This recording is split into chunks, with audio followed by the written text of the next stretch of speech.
bienvenidos, bienvenidas de todas las partes del mundo. Mi nombre es Sabrina Krixman, yo soy pediatra, soy poricultora, consultora de porteo, varias cosas más, ya me conocen algunos. Los que no me conocen, los invito a chusmear la web de la Escuela Argentina de BLW, de donde estamos transmitiendo en este momento. Queremos agradecerle su presencia aquí en YouTube. Nosotros no las vemos, estamos en Zoom porque ahora vamos a compartir pantalla, así que está nuestro equipo trabajando en YouTube.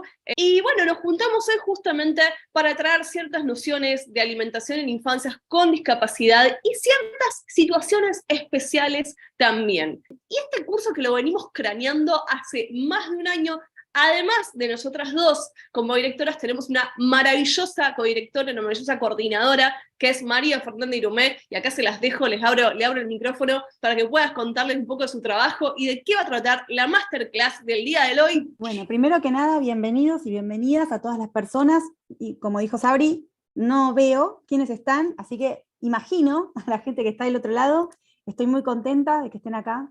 Yo me llamo María Fernández Irumé, soy terapista ocupacional, estimuladora temprana, estoy certificada en integración sensorial. En los últimos años intensifiqué mi formación en todo lo que tiene que ver con alimentación, y desde el inicio de mi carrera en todo lo que tiene que ver con derechos humanos y discapacidad. Así que fue un honor para mí haber sido convocada para este trabajo maratónico, del que aprendí muchísimo. Y nada, quiero decirles que esta masterclass también es el resultado de haber visto una y otra vez las clases de diferentes docentes que van a estar en el curso, que aportaron muchísimo valor agregado desde su práctica clínica o desde la teoría, para poder llegar a este momento de, si querés, Sabri, poner la presentación, poder puntearles de alguna manera en una masterclass los contenidos más importantes que nos parece tenemos que tener en cuenta al momento de trabajar y acompañar infancias con discapacidad o situaciones especiales. Bueno, pasamos a la primera diapo. Primero que nada, como decimos absolutamente en cada formación, la alimentación es una actividad central de la vida diaria que tiene múltiples influencias e implicancias, está atravesada por la cultura, por cuestiones sociales, por habilidades motoras y sensoriales, funciones orgánicas, el contexto, sumamente importante al momento de trabajar en alimentación, la dimensión emocional y nutricional.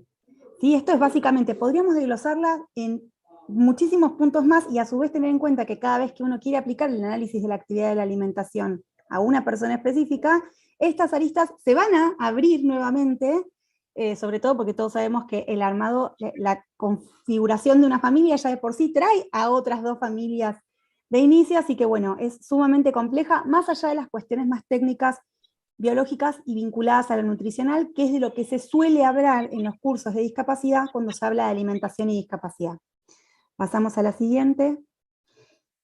Y parte del enfoque de este trabajo de la masterclass, sumado al curso que estamos presentando, es tener en cuenta la alimentación como un derecho. Pero no estamos hablando del derecho a ser alimentado, que te venga una caja pan como en la década del 80, no, estamos hablando del derecho a alimentarse en condiciones de dignidad. Y cuando hablamos de condiciones de dignidad, hablamos de todo lo que nombramos antes, bueno, todas estas cuestiones orientadas no a tolerar el momento de la comida, no a nutrir un organismo, sino a desarrollar una actividad de la vida diaria, o armar o articular un desempeño de la actividad de la vida diaria de alimentación vinculado con el bienestar, con la calidad de vida, con el placer, con la dignidad, que es lo que muchas veces termina faltando en el trabajo terapéutico hacia las personas con discapacidad. Pasamos a la siguiente. Y para darle mayor marco jurídico a la necesidad de formarse en alimentación cuando trabajamos en discapacidad, nos encontramos con que la Convención de los Derechos de las Personas con Discapacidad, en su artículo 28, lo establece específicamente. Y hace acá una aclaración que dice: a un nivel de vida adecuado, lo cual incluye alimentación, vestido y vivienda adecuados, y a la mejora continua de sus condiciones de vida, y adoptará las medidas pertinentes para salvaguardar y promover el ejercicio de este derecho sin discriminación por motivos de discapacidad. Esto, más básico imposible, es una ley en la Argentina, y esto, por ejemplo, son casos donde se toma una decisión alimentaria sin consultar a la familia, como colocar un tipo de alimentación continua, entonces dejando a ese niño o esa niña en un solo lugar, cuando puede haber otras alternativas, cuando puede ser alimentación continua nocturna, digamos, cuando no se le brinda a la familia todas las opciones para que puedan decidir de qué forma ejercer este derecho y desempeñarse en la actividad de la vida diaria de alimentación. La forma en que se alimenta un niño o una niña de ninguna manera va a ser jamás independiente de su familia. Como dice Jessica, que es la psicóloga que da la última clase que tiene que ver con salud mental, el niño o la niña no es sin su mamá y su papá o su familia de base, y la familia de base tampoco es sin ese niño o esa niña, ¿sí? Ahí hay un biofeedback amoroso entre unos y otros donde vivimos, nos sufrimos una transformación. Y la llegada de un hijo con discapacidad muchas veces viene acompañada de la vulneración de este tipo de derechos automáticamente, con el impacto que esto tiene luego, no solo en la salud, sino en la vida en general. Perdón, se me escapó un dedo. Pero perfecto. Quedó bien, quedó muy bien. Bueno, justamente lo que decía Fernanda, a lo largo de la confección de este curso fuimos aprendiendo muchas cosas, si bien las dos nuestros dos docentes están formados en discapacidad, fuimos aprendiendo diversas cosas. A mí me gustó mucho este trabajo publicado en Acta Pediátrica de México, porque miren cuando uno viene desarrollando una idea en forma individual y se la encuentra escrita en un trabajo que por un lado decís como, pero pucha, ya me la escribió alguien, pero por otro lado decís como, ok, somos muchas personas que estamos alineadas en ese pensamiento. ¿Qué pasa con el seguimiento pediátrico de las infancias con discapacidad? Si bien hay subespecialidades pediátricas, para los que no saben, para ser pediatra hay que ser médico o médica, hay que hacer una residencia en pediatría, y después hay muchas subespecialidades, ¿no? Gastroenterología, pediatría del desarrollo, pediatría, que es para los adolescentes, o sea, tenemos muchas nociones. Hay lo que llamamos pediatría ambulatoria, que tiene que ver también con el seguimiento más que nada por el consultorio, y hay pediatría de alto riesgo, ¿no? Que tiene que ver con el seguimiento de infancias con condiciones especiales. Ahora, lo que necesita una infancia es un profesional que acompañe justamente todas estas aristas que tienen que ver con situaciones especiales o discapacidad. La falta de un pediatra específicamente de alto riesgo no puede ser que no haya pediatra en ese contexto, o médico o médica de familia, por supuesto, ¿no? Puede ser también un seguimiento por profesionales de familia o generalistas. Entonces, estos colegas que escribieron este artículo dicen que uno de los problemas más grandes a lo que nos enfrentamos es que los niños y adolescentes con discapacidad no tienen pediatra de cabecera. O sea, hay neurólogo, hay neumonólogo, hay gastroenterólogo, están las terapias, está TO, kinesio, fono y demás, y está todo coordinado por la familia. Y ese no es el papel de la familia, porque justamente genera un desgaste familiar. La familia, como acaba de decir Fernanda, están trabajando todos en comer, en el placer de ver el mundial, en poder generar espacios de juego para las infancias, además de sus terapias, además de sus momentos terapéuticos, de sus exámenes de salud, de sus idas a los médicos. Entonces, no pueden ser las personas que tengan la responsabilidad de coordinar al equipo de salud. Esa es la responsabilidad del médico, médica de cabecera, pues el pediatra o médico generalista.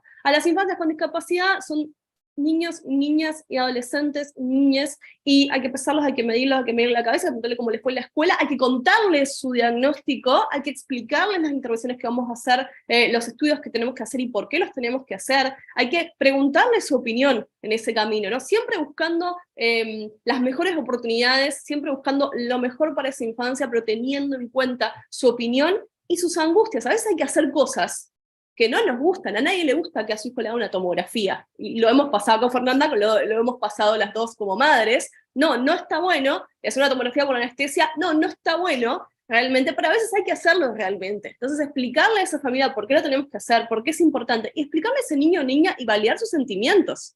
Que un niño o niña no se exprese en forma verbal, no quiere decir que no tenga miedo, y que no pueda expresarlo de diferentes maneras. Y ese es el trabajo de los médicos que trabajamos en el seguimiento de las infancias. A veces aparecen estas preguntas de un pediatra que se especialice en infancias con mielomeningocele, un pediatra que se especialice en infancias con síndrome de Down, ¿no?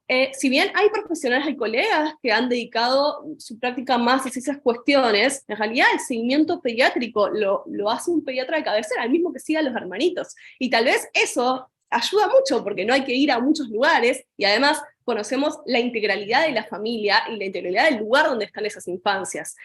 Algo que charlamos mucho con Fernanda y con nuestros otros colegas es la importancia de que las infancias con discapacidad, más allá de sus espacios terapéuticos que son muy importantes, tengan espacios de esparcimiento y tengan poder decir, hoy estamos cansados, ¿no? Y tal vez tenemos más ganas de quedarnos en la pileta que de ir a una terapia que tal vez podemos ir la semana que viene, ¿no? Poder decirlo, poder ponerle lugar, y bueno, un poco Fer también contó recién que tenemos, en este curso estamos presentando justamente la mirada de una psicóloga que acompaña procesos familiares en alimentación, en discapacidad y en otras cuestiones. ¿Qué es esto, no? Como encontrar los deseos y las necesidades de la familia y de esa infancia también, y de sus hermanos, hermanas, primos, primas, amigos en la escuela, porque no criamos en soledad, criamos todos juntos, todos tenemos que ver con la crianza de la otra persona, y tiene que haber un profesional, o más de un profesional, ¿no? Que se puedan comunicar entre ellos, que puedan trabajar en equipo, y ahí vamos a la siguiente, porque no podíamos evitar poner alguna referencia al mundial, ¿no? Nadie puede saber todo. Nadie es el Messi de la medicina, y como ya vimos, Messi solo no puede.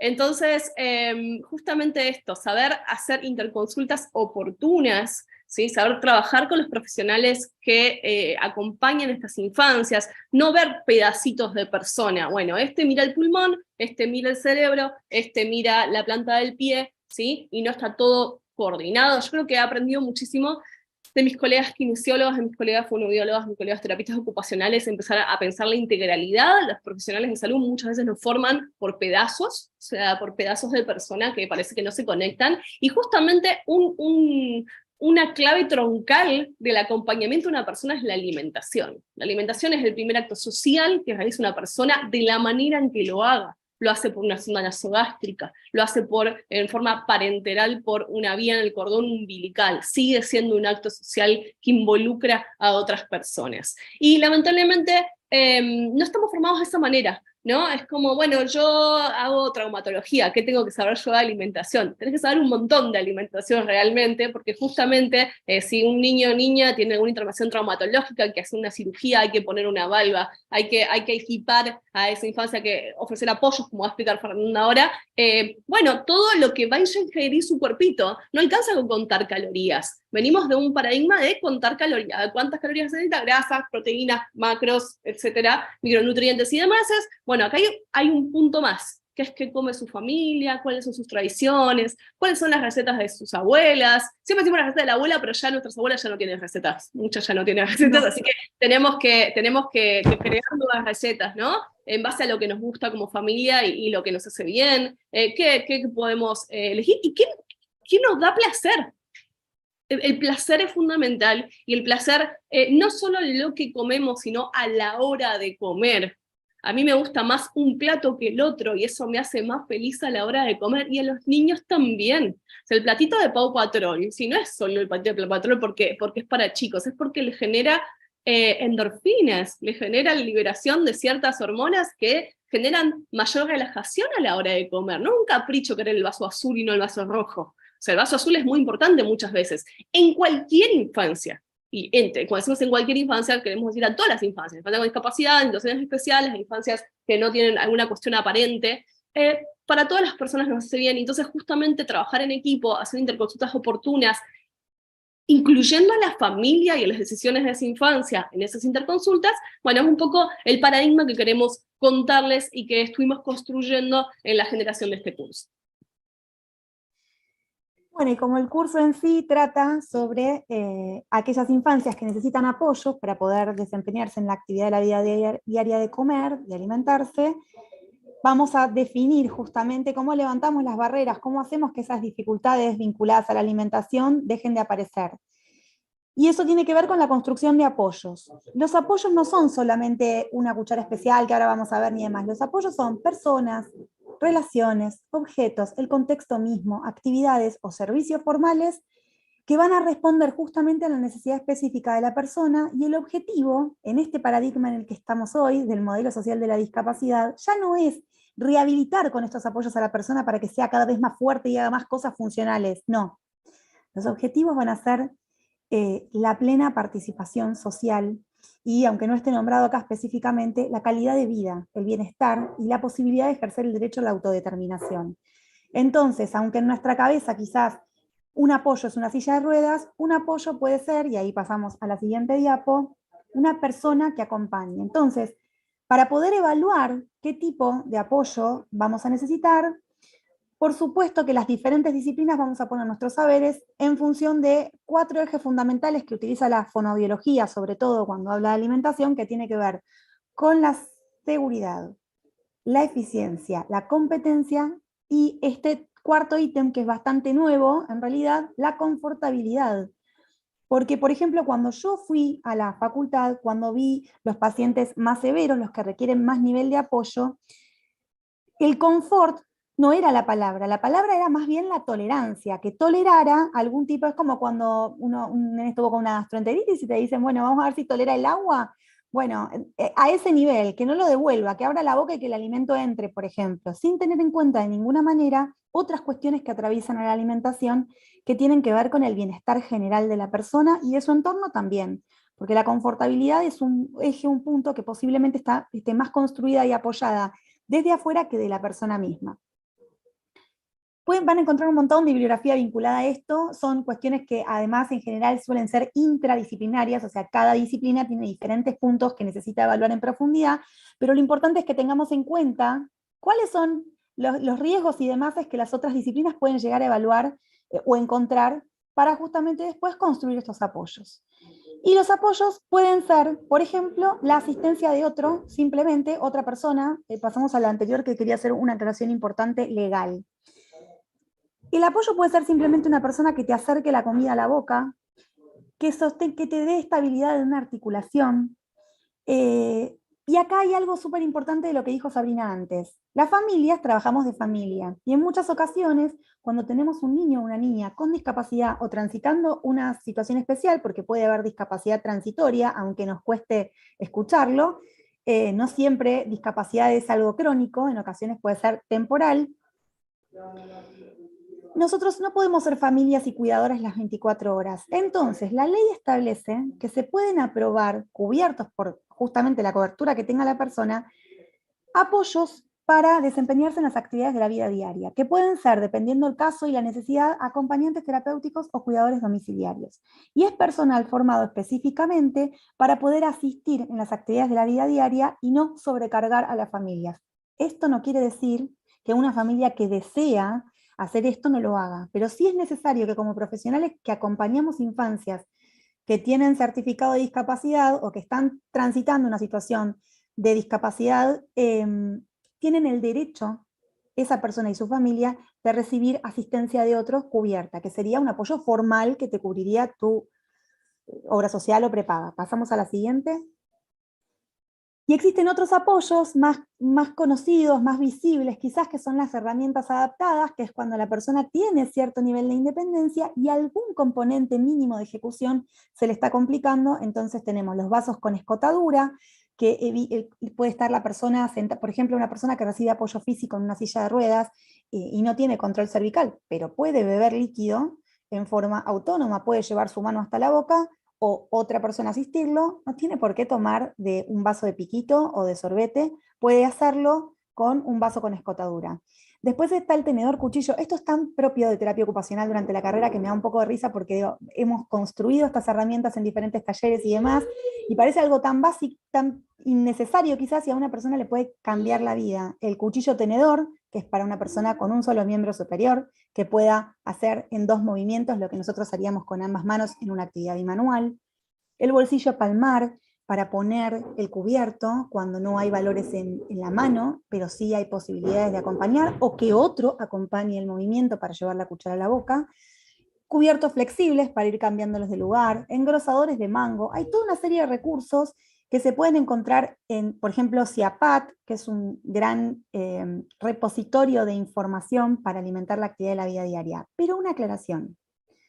Ocurre muchas veces cuando no se trabaja en equipo, cuando no se escucha a la familia, que sobreequipamos y de golpe le hacemos comprar a una familia todas estas cosas que no tienen nada que ver con su realidad.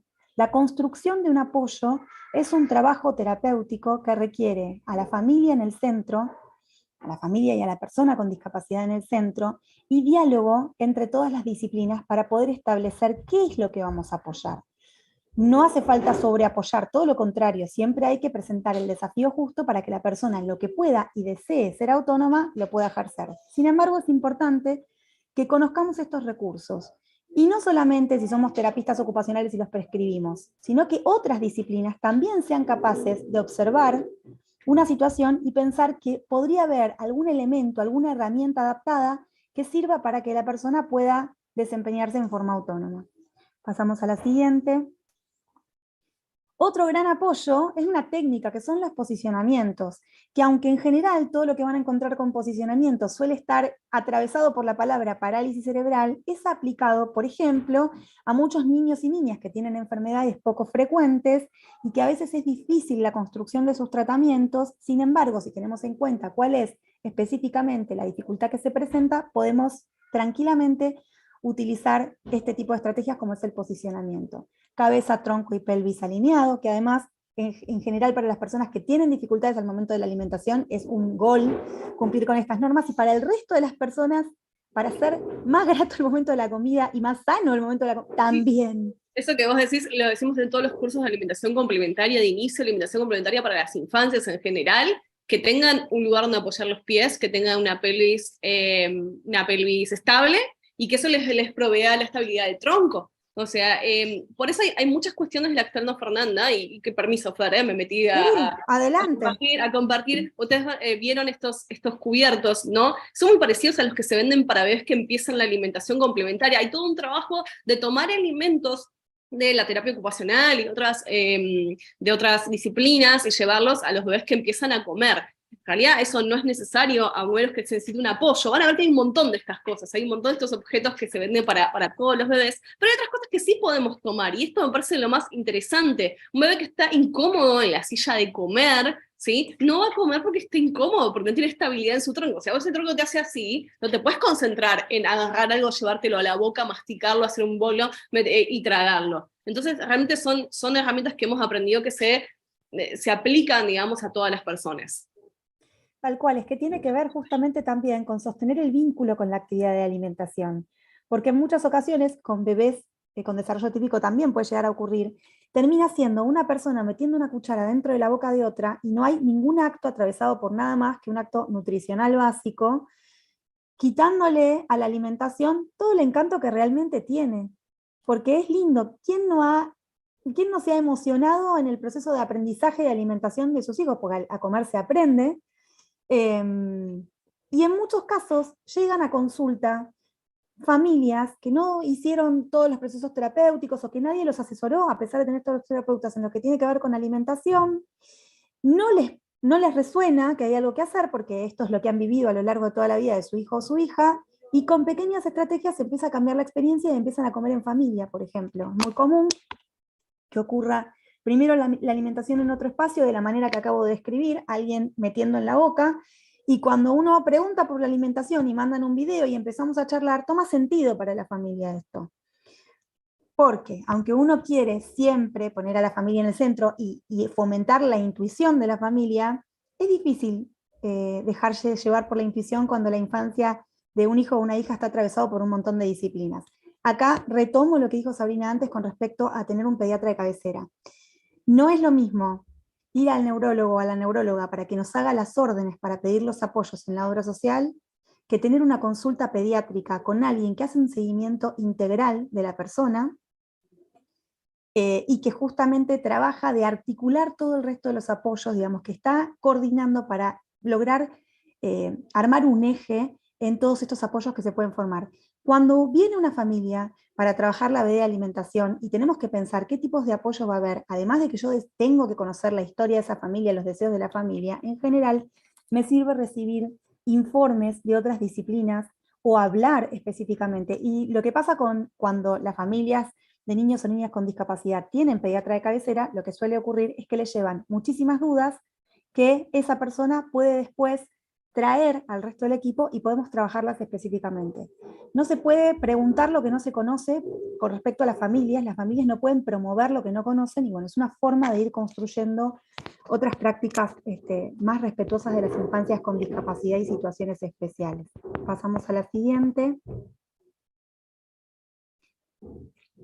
Y acá tenemos otra adaptación, que son las consistencias de los alimentos. Esta es una adaptación que en general va a venir del área de nutrición. ¿Sabri?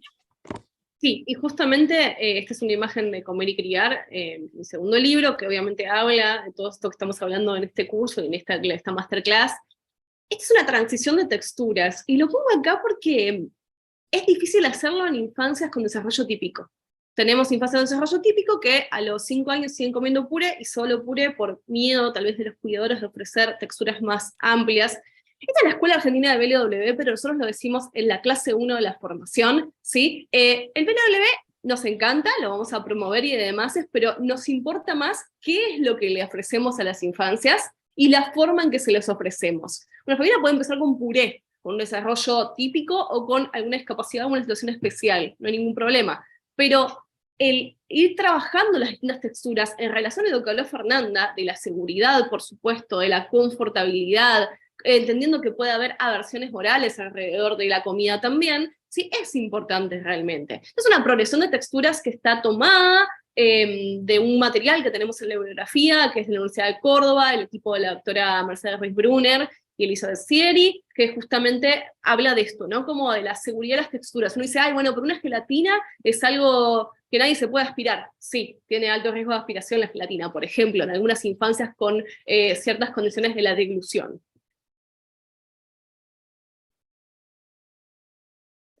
Bueno, y acá queremos contar también, ¿no?, que hay diversas formas de alimentarnos, muchas, tenemos algunas simplemente dentro de lo que es la alimentación enteral. Tal vez lo que uno más conoce son los bebés con una sonda nasogástrica, cuando todavía no logran succionar por sus propios medios, o no logran coordinar un esquema que es bastante complejo, que es la succión, respiración, deglución. Esto lo vemos en los bebés prematuros y en los bebés con alguna condición de salud. Algo que sucede con las infancias con discapacidad y las familias de infancias con discapacidad es que la lactancia queda totalmente suspendida muchas veces por decisión de los profesionales, sin ofrecerle la posibilidad a las familias de elegir. A veces hay una cuestión muy paternalista de la medicina en la cual decimos, ¡buah, pobre familia! Entre todo lo que están pasando, tu bebé está enfermo, está en la nieve y demás, encima le vamos a pedir que se saque leche. Bueno, esto lo tiene que decidir la persona que amamanta o no amamanta. O sea, no podemos decidirlo nosotros. Esto tiene mucho rechazo en la comunidad profesional, muchísimo. Hace poco di una charla en un hospital, y una charla de 2 horas, y lo que más me pararon fueron cirujanos cardiovasculares y personas que se dedican a FLAP, a fisura labio palatina, para decirme que no era posible. O sea, que era muy difícil.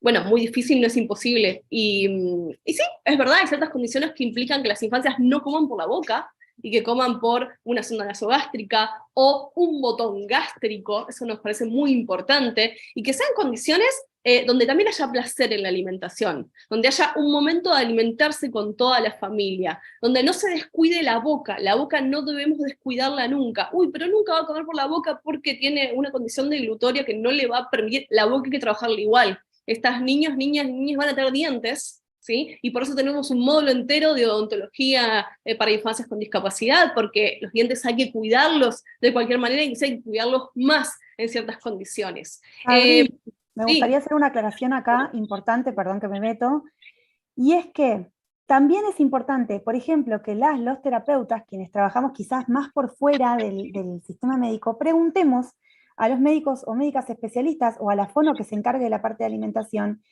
si esta alimentación alternativa, esta forma distinta de comer, se está llevando a cabo por dificultades en la dilución que afectan a la seguridad de la persona, o si tiene que ver, por ejemplo, con la efectividad, ¿sí?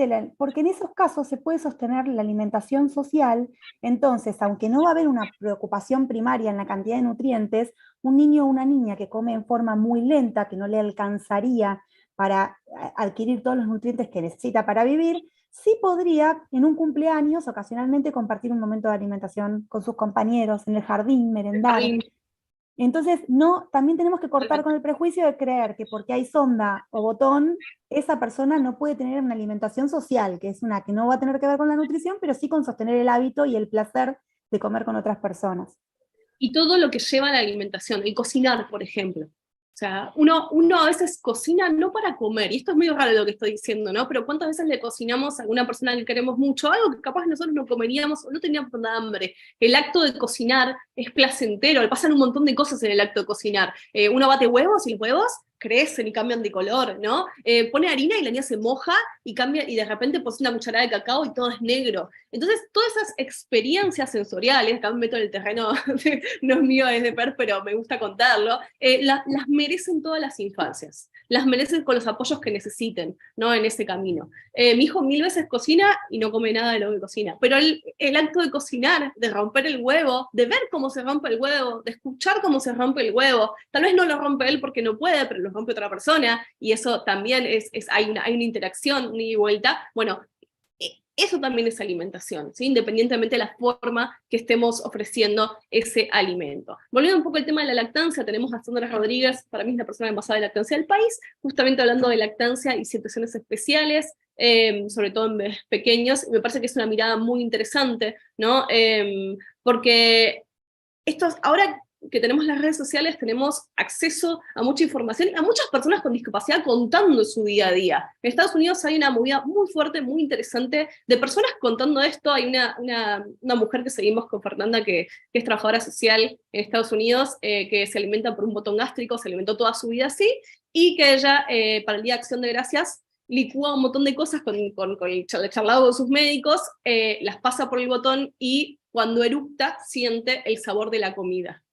O sea, ha hecho todo ese proceso para sentir el sabor de la comida. Y es muy interesante escuchar, obviamente, de la boca de las personas mismas su situación. Hay otros casos de familias, por ejemplo, de niños que ya tienen 4 o 5 años y también utilizan los botones gástricos, que se alimentan con leche humana. O sea, que la mamá decidió sacarse leche y seguir ofreciendo leche durante todos esos años, hasta que ya tenga ganas de seguir. Y eso también, o sea, son situaciones que inclusive nos parecen raras en general, ¿no? Como, pero está bien que tome leche un niño de 4 años, mira, leche de vaca no hay que problema, por lo visto. Así que, ¿por qué sería un problema que tome leche humana? Al contrario.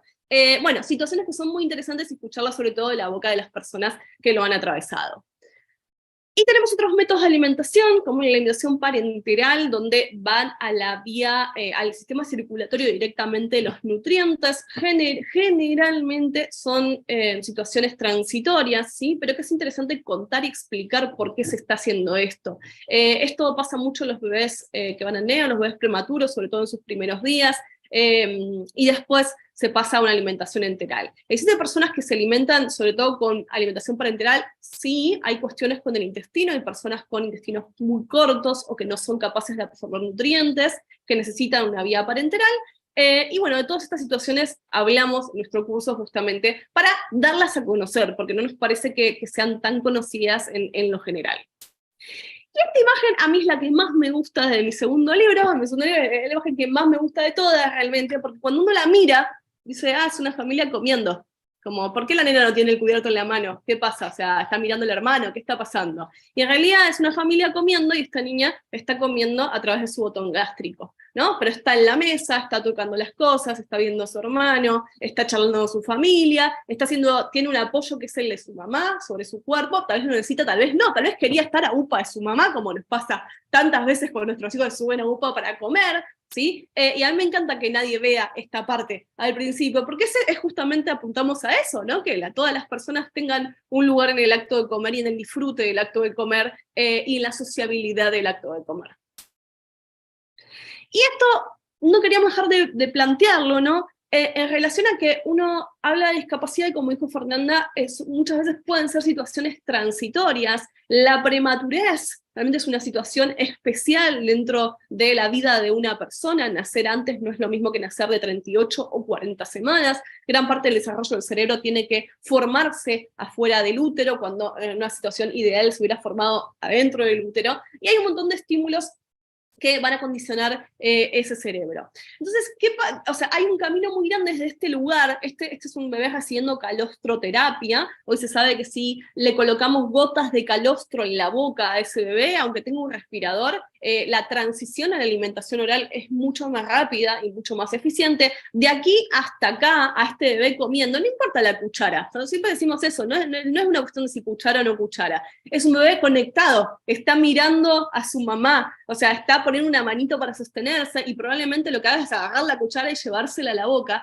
Hay un largo camino. Las personas que han tenido intervenciones tempranas en su boca, respiradores, sondas, aspiradores, cosas que necesitaban para sobrevivir, Son cosas que hacen que hoy estén vivas, hoy estén sanas, y muy agradecidas a la tecnología, muchas veces pueden tener aversiones orales, es decir, como no tolerar otras cosas en la boca, o rechazar muchas texturas, muchos colores, y esto todo tiene que ser trabajado en forma interdisciplinaria, no lo puede trabajar solamente el pediatra. Esta cuestión de, bueno, seguimos ofreciendo hasta que acepte, es verdad, eso lo vamos a seguir haciendo, pero a veces necesitamos el apoyo de otros profesionales. Tal vez hay alguna cuestión en su deglución, tal vez no hay un buen sello labial, tal vez haya aversiones a ciertas texturas. Bueno, tal vez no, y simplemente es un bebé que necesita más tiempo en tocar la comida y en aprender a comer. Entonces, justamente necesitamos como esa intervención interdisciplinaria para poder disfrutar, ¿no?, el alimento y poder tener experiencias alimentarias placenteras que van a sentar las bases de la alimentación de una persona adulta. La medicina, cuando hablamos de estas cuestiones más pediátricas, nosotros dedicamos más a alimentación en las infancias, bueno, justamente queremos personas adultas que puedan disfrutar de su alimento. Lamentablemente estamos en una sociedad que nos cuesta mucho a todos, me parece, o a la gran mayoría estamos acá conectados, escuchando, disfrutar de nuestro alimento, porque pensamos en la caloría, el verano, en que si como más, que si como menos, que si el domingo, que el sábado, que la porción justa, bueno, estamos atravesados por un montón de situaciones que muchas veces nos permiten el disfrute y el placer, y justamente queremos, dentro de la dignidad y el respeto, que las infancias tengan otro camino. Fer, estás muteada. Sí. Primero que nada, complementando lo que decía Sabri con respecto a las situaciones especiales, es importante que sepamos que la bibliografía describe que en general los niños y las niñas que tienen antecedente de prematurez, sabemos que hay un aumento en la sobrevida de los recién nacidos prematuros por los avances en la medicina y la tecnología en general, pero esto trajo aparejado a las disciplinas que trabajamos en rehabilitación muchísimas infancias que llegaban con necesidad de trabajar la alimentación desde la zona oral, digamos, a trabajar desde base. Y también está descrito por la bibliografía que cuando hay cuestiones de salud, como condiciones cardiopatías, cuestiones gástricas y demás, la transición entre el puré, digamos, en las consistencias de los alimentos, suele tener una demora. Está bueno saberlo, uno, para trabajar con las expectativas de la familia, y dos, porque ahí sí hace falta un apoyo. Nosotros, Sabri decía recién que te venden para una infancia una cuchara para no tener que hacer pronosupinación, cuando en realidad no hace falta esa cuchara especial en cualquier bebé o beba, que de a poco va a ir haciendo su propia transición y su propio aprendizaje. En estas infancias, en ocasiones, quizás se necesiten apoyos que deben ser evaluados específicamente por el equipo tratante, y siempre con la familia a la cabeza, si es de su interés trabajar en esto. Pero ocurre. Y como mamá de un niño con discapacidad, también me pasa que a veces algo que me alarma o que me da miedo, si la persona que tengo enfrente me devuelve la tranquilidad de decir, mira, sí, esto ocurre, pero no te preocupes, lo vamos a trabajar. Quita mucho peso de adentro, sentir que el otro entiende lo que está pasando, habilita mi preocupación, pero a su vez tiene respuestas para darme, está muy bueno. Y cuando hablamos de este tipo de tratamientos, donde hay más de una disciplina trabajando, primero hay que entender que lo intradisciplinario no es el cuco. O sea, las personas necesitamos formarnos profundamente en nuestras propias disciplinas para poder saber evaluar correctamente, construir diferentes estrategias y demás. No es que esté mal que una profesional trabaje con estrategias intradisciplinarias, porque lo hacemos todas las personas en nuestra práctica profesional. Después existe lo que es la multidisciplina, que es cuando hay alrededor de un niño o una niña y su familia muchos profesionales, cada una de esas disciplinas hace su trabajo, y si bien hay un diálogo, solo es un diálogo. Como que yo te aviso lo que hice y vos me avisaste lo que haces. Y ahí estamos. Existe un concepto más avanzado, que es el de interdisciplina, que es ya un lujo tener un equipo interdisciplinario, donde hay un posicionamiento holístico. Todas las disciplinas podemos escucharnos, pero además mantenemos una interconexión donde vamos construyendo objetivos comunes. Seguimos trabajando con nuestras estrategias intradisciplinarias a la cabeza, pero siguiendo una línea compartida y construyendo en conjunto, cada uno haciéndolo en su espacio. Y existe otra forma de trabajo que es la ideal, y les juro que se puede. Un poquito se puede. Es la escaloneta de la disciplina.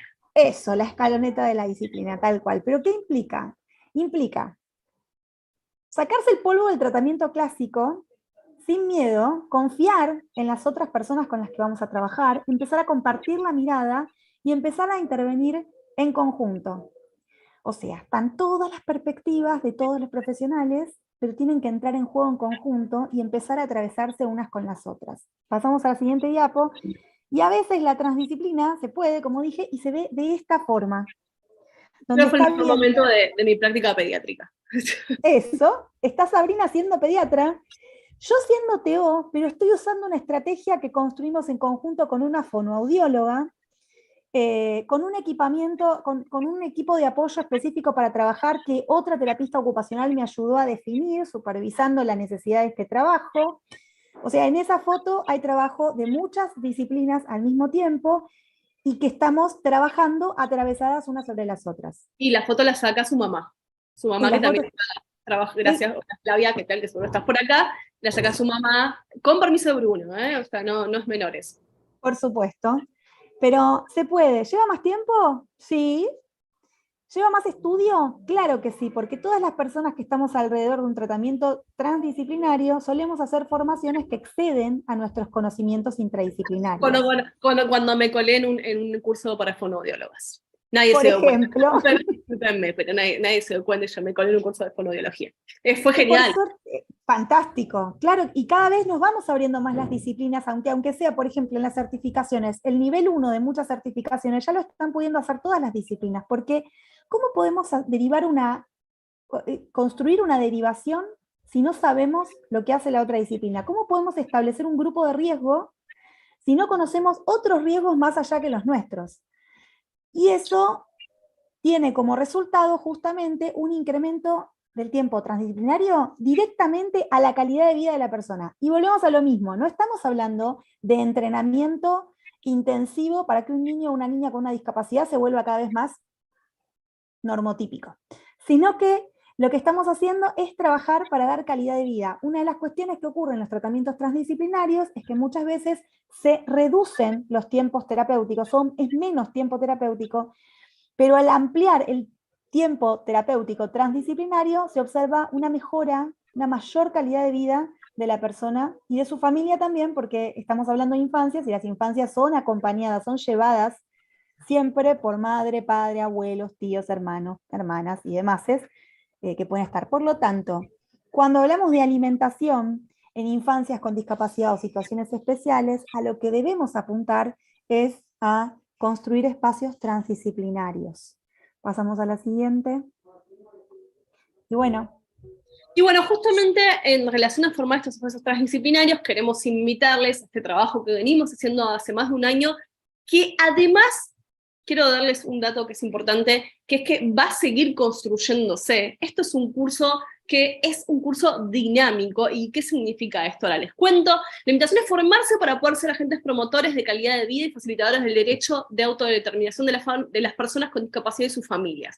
Este es un curso orientado a profesionales y a familias y a toda persona que decida, tenga ganas de hacer este curso y encontrarse herramientas alrededor de la alimentación, la discapacidad y ciertas situaciones especiales. Es un curso online 100%, totalmente a su tiempo, porque es grabado, ¿sí? Y esto es muy importante. Uno lo adquiere a cierto valor, que va cambiando pues, la inflación y la Argentina, pero te llevas todas las actualizaciones. Y ahora te voy a mostrar un poco del curso, porque estamos tan orgullosas realmente de nuestro querido curso, que queremos compartirles un poquito cómo es la interfaz del campus. Esperen que voy a salir de acá. Ahí va. Ese valor agregado de que sea un curso dinámico, en formación constante, es maravilloso. Bien, uno entra al campus acá, tenemos la información, y el curso viene así, viene por unidades, y uno entra a la unidad, tiene un video, y tiene una bibliografía. Banquen que acá tenemos todo esto, las docentes que van a dar el curso, ¿no? Y tenemos acá el curso. Son diversos módulos. En el módulo 2 se va a hablar de prematurez y de lactancia y discapacidad. En el módulo 3 se va a hablar de alimentación de infancias con alteración del tono muscular, con parálisis cerebral, con discapacidad visual y con condiciones del neurodesarrollo. Lo dan diferentes profesionales. En el módulo, vamos a ir al módulo 4, que les quiero mostrar algunas cosas. Acá hablamos de manifestaciones gastrointestinales frecuentes en infancias con discapacidad por nuestra gastroenteróloga Virginia, que justamente son temas que nos parecieron muy importantes porque aparece la constipación, aparece la diarrea, qué pasa con la constipación y la calidad de vida, por qué se sucede esto. Muchas infancias toman ciertas medicaciones que generan efectos adversos y que tenemos que chequear, qué pasa con el reflujo gastroesofágico, fisiológico y patológico. También, obviamente, vamos a hablar de ostomías de alimentación y de eliminación, y una de las clases que a mí más me gusta realmente es qué pasa con la alimentación oral frente a alteraciones en la seguridad. La da nuestra fonoaudióloga Alma González, especialista en estos temas realmente, pronto puericultora también, son todas profesionales con mucha formación. Nos hizo ruido, pero fíjense, el mostrar ciertas situaciones especiales en la alimentación, de algo mejor calidad. Esperen que quería mostrarles un 18, no era el 18. Okay. ¿No? ¿Cómo pasamos de acá, ¿no?, a esto, a un bebé comiendo feliz? Hay un largo camino, y qué pasó en ese camino, y cómo podemos ir adaptando las texturas, los colores, las consistencias, cómo el ambiente es fundamental, el posicionamiento es fundamental, odontología en discapacidad, que nos pareció que era un tema fundamental para hablar, y tenemos un último módulo donde vamos a hablar con nuestra psico Jessica Pintos, acompañamiento de salud mental, infancias con discapacidad y familias acompañantes transitando procesos de alimentación. Obviamente, ¿qué nos gusta hacer en la escuela? Poner bibliografía, no podemos evitarlo, amamos la bibliografía. Dentro de la bibliografía hay bibliografía de todos los módulos que aportan los profesionales que realizan el módulo, y acá tenemos un montón de libros, papers, artículos y demás. Como decíamos hace un ratito, el curso se va a ir actualizando, porque tenemos ya 3 clases en proceso más de generación, de distintos profesionales. Vamos a agregar más bibliografía y más clases, y eso, uno con el valor, digamos, con el valor básico de que ya compraste el curso, ya es tu curso, ya tenés el certificado, ya lo terminaste, obviamente el certificado al final del curso. Más allá de eso, tenés acceso irrestricto a todas las actualizaciones que se vayan a dar de este curso, ¿sí? Y eso es, uno dice, bueno, ¿hasta cuándo dura? Para siempre, hasta que se destruye Internet. Creo que este curso es el resultado de trabajo artesanal que tuvimos que ir construyendo y que fuimos transitando en conjunto con diferentes profesionales, y que se haya transformado en un curso es maravilloso. O sea, la idea es esta, poder tener un lugar donde formarse con la mirada puesta en poder armar equipos transdisciplinarios. Es absolutamente necesario que conozcamos muchísimas situaciones alrededor de la alimentación. En terapia ocupacional muchas veces nos llegan niños o niñas para trabajar selectividad alimentaria que tienen un historial que, como yo decía antes, la bibliografía lo describe como que se pueden presentar dificultades, pero muchas veces no tenemos las herramientas ni siquiera para saber a qué profesional derivar. Sí, sabemos más o menos fonoaudiología, pero digo, cuando vean las 2 clases que hay de gastro, se van a encontrar que atraviesa muchas de otras clases desde la mirada de la gastroenterología. Nada, un aporte magnífico. Bueno, queremos agradecerles a todos y a todas por su presencia en esta masterclass. Espero que les haya gustado. Gracias a todas las personas que están desde otros países también enriqueciendo con su mirada, porque esto también obviamente tiene una mirada regional y geográfica que vamos ampliando día tras día. Tenemos muchas alumnas de Latinoamérica, muchas de España también, así que bueno, gracias por estar acá y compartir esta clase. Muchas gracias. Gracias, Fernanda. Gracias a todos nuestros alumnos, a nuestros docentes, a todo este equipazo gigante que está sosteniendo también la escuela, a Nay, mi codirectora querida, que está de guardia, y bueno, muchísimas gracias, y nos estamos viendo en estas semanas por las redes. Un abrazo grande, cuídense. Muchas gracias.